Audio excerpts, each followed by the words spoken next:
Amalek yang berusaha memusnahkan orang-orang Yahudi masih hidup hingga saat ini di dunia melalui Iran dan Hamas. Inilah semangat Amalek yang kita saksikan saat ini. Sebuah pengulangan sejarah dengan genosida terhadap bangsa Yahudi. Kelompok militan Palestina, Hamas, melancarkan serangan mendadak ke Israel pada 7 Oktober, Sabtu, waktu setempat. Dari sekitar 3.000 hingga 5.000 orang di festival musik Supernova. Setidaknya 260 orang terbunuh dan banyak korban lainnya diculik oleh Hamas. Pada hari yang sama, Perdana Menteri Benjamin Netanyahu membuat pernyataan pertamanya tentang konflik itu melalui Twitter, menyatakan bahwa Israel sedang berperang.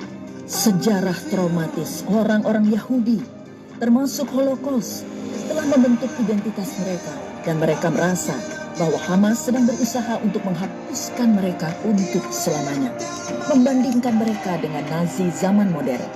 Pertempuran antara Israel dan Hamas adalah pertarungan antara hidup dan mati, antara kebaikan dan kejahatan tanpa wilayah abu-abu.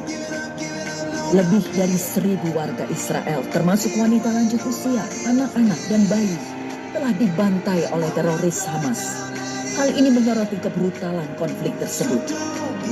Tindakan Hamas di Gaza disamakan dengan Holocaust kecil yang menyoroti betapa parah dan dampak dari upaya kekejaman yang mereka lakukan. Israel menargetkan Hamas, namun konflik dapat meningkat hingga melibatkan Iran dan Hizbullah, bahkan negara-negara besar lainnya. Namun Tuhan memegang kendali. Israel adalah penunjuk waktu kenabian dari Tuhan untuk mengetahui posisi kita dalam sejarah. Tuhan tidak akan meninggalkan Israel. Dia tidak akan pernah melakukannya, dan Dia tidak akan meninggalkan umatnya. Israel yakin akan kemenangan dan persatuan mereka. Sementara konflik tersebut memiliki implikasi alkitabiah yang signifikan dan menyoroti pertarungan antara budaya kematian dan budaya kehidupan. Keberhasilan Israel dalam mengalahkan Hamas akan meningkatkan penghargaan terhadap Israel. Rasa terima kasih dari dunia Arab dan perbaikan kondisi bagi masyarakat Gaza. Sementara perjanjian Abraham dan ancaman bersama dari Iran memiliki implikasi yang bersifat nubuatan bagi rekonsiliasi antara Israel dan negara-negara Muslim Arab Sunni. Yang menarik bagi saya adalah bahwa Gaza sebenarnya disebutkan tidak kurang dari 20 kali dalam Alkitab, baik dalam perjanjian lama maupun perjanjian baru.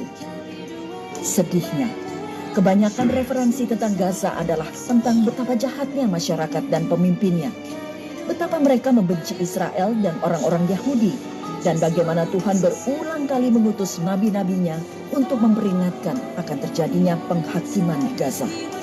Gaza pertama kali disebutkan dalam Alkitab adalah di Kejadian pasal 10, di mana Tuhan menggambarkan Gaza sebagai bagian dari tanah yang diduduki oleh orang Kanaan, musuh bebuyutan Tuhan.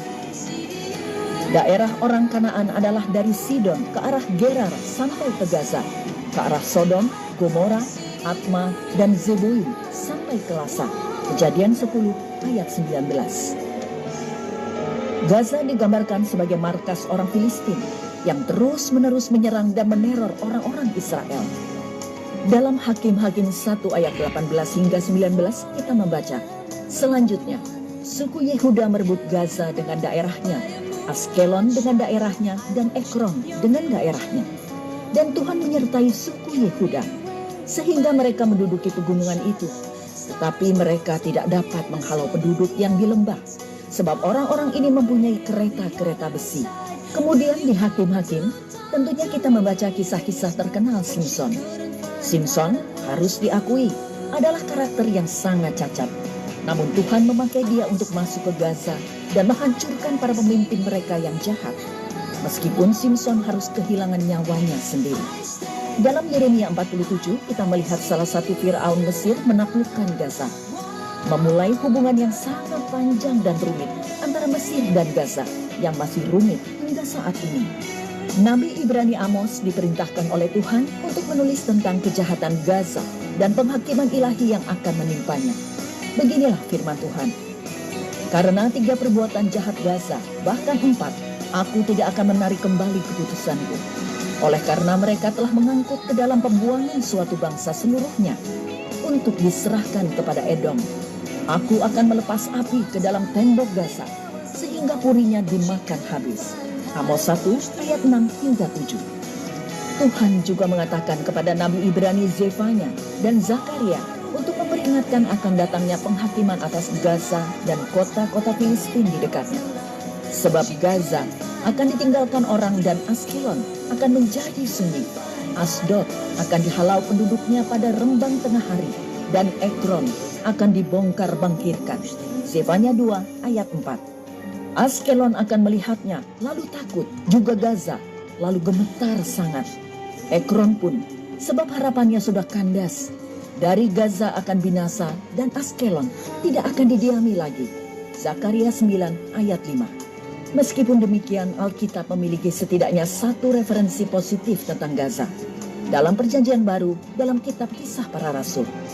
Setelah para rasul dengan sungguh-sungguh bersaksi dan menyampaikan firman Tuhan di seluruh Israel, kembalilah mereka ke Yerusalem, dan dalam perjalanannya itu mereka memberitakan Injil dalam banyak desa di Samaria, yaitu di tempat yang sekarang dikenal sebagai desa-desa di tepi barat atau West Bank. Kemudian berkatalah seorang malaikat Tuhan kepada Filipus. Katanya, bangunlah dan berangkatlah ke sebelah selatan, menurut jalan yang turun dari Yerusalem ke Gaza. Jalan itu jalan yang sunyi. Kisah Para Rasul 8 ayat 26. Dan tentu saja, saat dia pergi ke Gaza, Filipus bertemu dengan seseorang yang sedang membaca sebuah gulungan yang ditulis oleh Nabi Ibrani, Yesaya. Pria itu sedang membaca nubuatan mesianis di Yesaya 53 tentang kematian dan kebangkitan Yesus yang akan datang. Namun dia tidak mengerti apa yang dia baca. Jadi dia meminta Filipus menjelaskan bagian itu kepadanya. Sebagai seorang penginjil yang dipenuhi dengan Roh Kudus, Filipus dengan senang hati menjelaskan baik nubuatan maupun bagaimana Yesus menggenapi nubuatan tersebut, dan bagaimana sebenarnya dia adalah Mesias yang telah lama ditunggu-tunggu.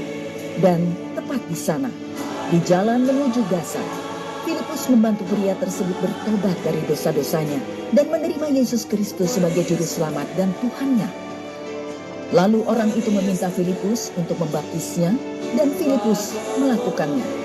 Sama seperti Paulus datang kepada Kristus di jalan menuju kota Arab, Damaskus.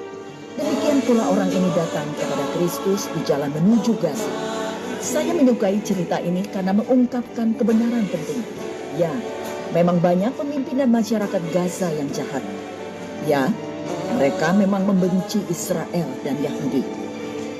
Dan ya, jika mereka tidak bertobat dan berpaling kepada Kristus, mereka akan menghadapi penghakiman. Tapi Tuhan sayang kepada warga Gaza. Kristus memerintahkan kita untuk mengasihi Israel dan tetangganya. Dia mengutus hamba-hambanya untuk membawa Injil ke Gaza. Mungkin banyak warga Palestina di Gaza akan menolak Injil, tetapi beberapa tidak. Beberapa orang akan menerima Kristus sebagai juru selamat dan Tuhan mereka. Jadi, mohon saat Anda berdoa agar Tuhan memberikan kemenangan kepada Israel atas para pemimpin Hamas yang jahat. Mohon juga berdoa untuk masyarakat Gaza. Berdoalah untuk perdamaian dan keamanan Israel dan Gaza. Seiring dengan berlanjutnya perang Israel-Hamas yang memakan banyak korban di kedua belah pihak, dengan menekankan perlunya menyampaikan kebenaran dan juga bagi warga Palestina di Gaza, agar mereka dapat berpaling dari kebencian mereka dan memberikan hidup mereka kepada Yesus Kristus, Raja segala raja dan Tuhan segala tuan. Mereka perlu dibebaskan dari perbudakan dan penindasan Hamas, dan dari perbudakan dan penindasan setan dan dosa. Berdoalah juga bagi para pemimpin teroris dan anggota Hamas. Berdoalah agar Tuhan mempertobatkan mereka kepada Kristus sebelum terlambat. Tugas kita adalah berdoa tanpa henti, bukan hanya untuk keselamatan, kesembuhan, dan berkat bagi warga Israel, tetapi juga agar Tuhan melakukan mujizat dalam kehidupan warga Palestina di Gaza, termasuk para pemimpin dan kapitanan mereka, tentara Hamas.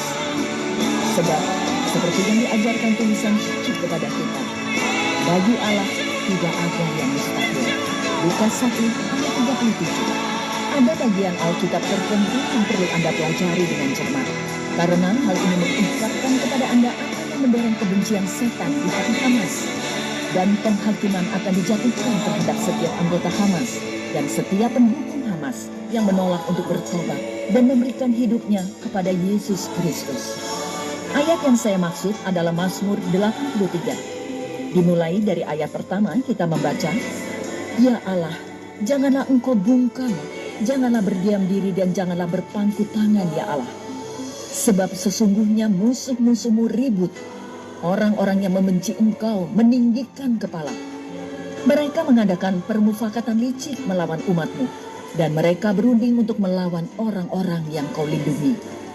Kata mereka, marilah kita lenyapkan mereka sebagai bangsa, sehingga nama Israel tidak diingat lagi."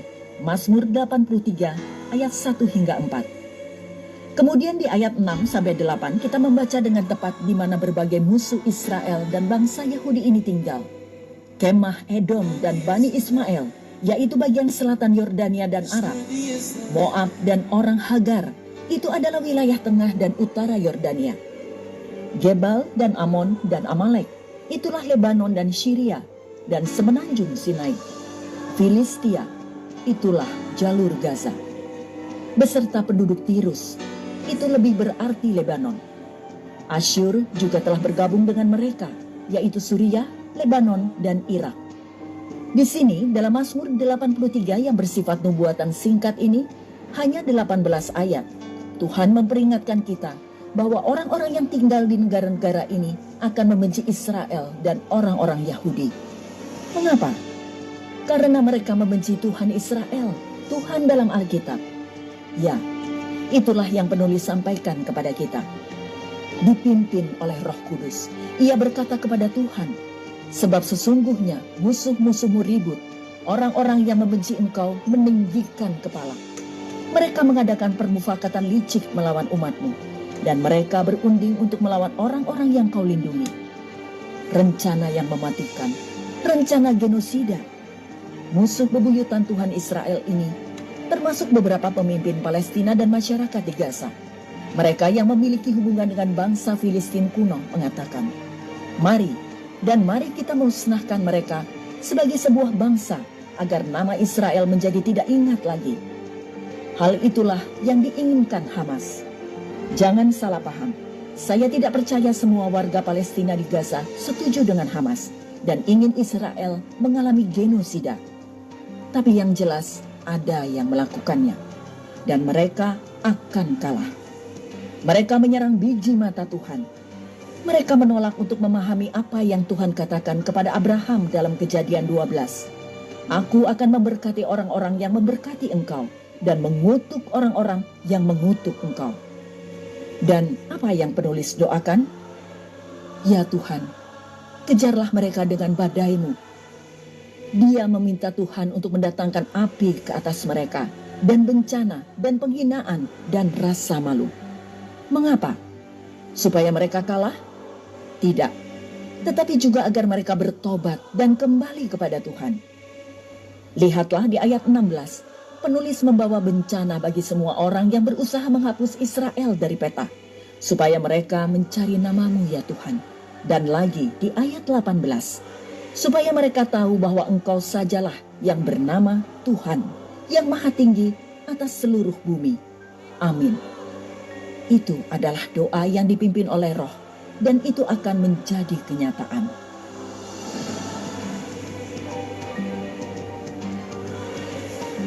I am the Alpha and the Omega, the first and the last, the beginning. Orang Israel, keturunan Abraham, melarikan diri untuk hidup di pengasingan di Mesir karena kelaparan. Bangsa Mesir takut akan berkembangnya orang Israel, sehingga mereka memperbudak orang Israel dan menganiaya mereka. Orang Israel tidak tahan siksaan dan sangat memohon kepada Tuhan. Tuhan mendengar doa-doa mereka dan memutuskan untuk memimpin orang Israel keluar dari Mesir. Dia kemudian memanggil Musa. Musa, sesungguhnya seruan anak-anak Israel sudah sampai kepadaku. Dan aku sudah melihat betapa dahsyat penindasan yang dilakukan oleh orang Mesir kepada mereka. Karena itu, sekarang pergilah, dan aku akan mengutus engkau kepada Firaun, supaya engkau membawa umatku, anak-anak Israel, keluar dari Mesir. Musa pergi menemui Fir'aun Mesir dengan perintah Tuhan. Tetapi Fir'aun sama sekali tidak mau setuju untuk membebaskan orang Israel. Fir'aun yang keras kepala tidak menyerah. Sampai Tuhan melepaskan 10 tulah di Mesir. Orang Israel akhirnya berangkat dari Mesir di bawah bimbingan Tuhan.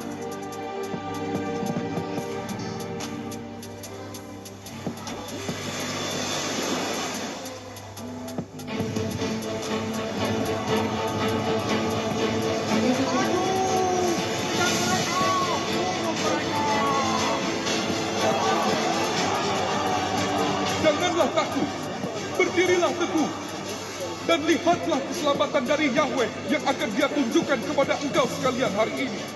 Angkatlah tongkatmu, dan ulurkanlah tanganmu ke atas laut, dan belalah laut.